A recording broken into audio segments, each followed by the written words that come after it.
Ladies and gentlemen, it's time for a genuine heroine with definitive prose on society woes. Her potent flows are still echoing. But why is this young Englishwoman so timeless? Let's find about this. Here we begin the iconic life of Jane Austen. Jane and Cassandra, quit your whispers. I have never had seen two spirited sisters. You soyez désolée, Madame Latournelle. Or rather, Miss Hackett, as we know well. Miss Austen, you have quite the imagination and a mischievous inclination.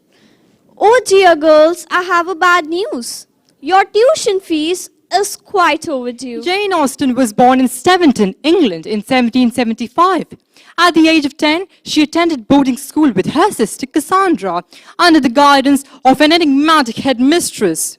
However, unable to attend school fees, Jane soon returned home, where she continued schooling in her father's library. Oh, Cassandra, I am so dismayed. Women in fiction are so poorly portrayed. All sighs and smiles and adoration, incapable of anything more than infatuation. Well, Jane, if you think yourself so clear, why not see if you can do better? Oh yes, that's an excellent challenge. Let us see how much swooning I can manage. In her teenage years, Jane wrote over more than 90,000 words, mainly poems and stories, satirizing popular romantic novels. She even wrote a parody on the history of England. Nice idea. She also created numerous private theatricals to entertain her family, displaying great flair in comedy and satire. Oh, Miss Pennyweather, you must find me entrancing. Are you not impressed with my epic dancing?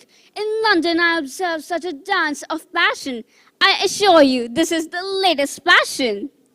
Mr. Jackson, who do you think you're impressing?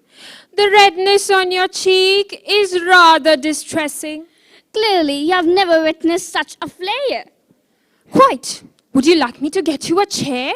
Jane herself soon began writing a new story, in which her intelligent but poor protagonist does overcome her social status to marry Colin Firth, Mr. Darcy, later published as Pride and Prejudice. Mr. Darcy, have you had tough class or merely something to show off your class? Oh, Miss Bennet, forgive me and my grave looks.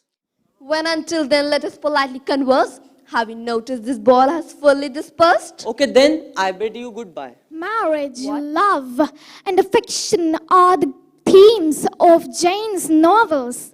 She also enjoyed poking fun at a number of characters. Viscountess Dalrymple arrives in Bath. Our noble relation. Maybe we will cross our path. Maybe she'll think to call upon us. Oh my God, let her not snub us. Jane moved to her brother's place in Chawton, Hampshire, which he had recently inherited from the Knight's family. It was here when Jane had time to concentrate on her novels. Your varying sales present a dilemma. I will pay $4.50 for the rights of Emma. Mr. Murray, I do declare you a rogue. Pride and Prejudice proves my fiction's in vogue. Yes, but it is a frightful gamble. My bestsellers are history, memoirs, and travel. Well, in that case, good sir, I'll publish it myself, and I have no doubt it will fly off the shelf. Sadly for Jane, the sales of Emma were really poor. In fact, she just earned £650 from her novels in total. I'm not married, I'm yours, Eleanor. Quick, start crying, you might win an Oscar. Oh, but Fanny, do you love me? Oh yes, Edmund, like honey to the bee. That's how Jane Austen became the literary icon of the Victorian era.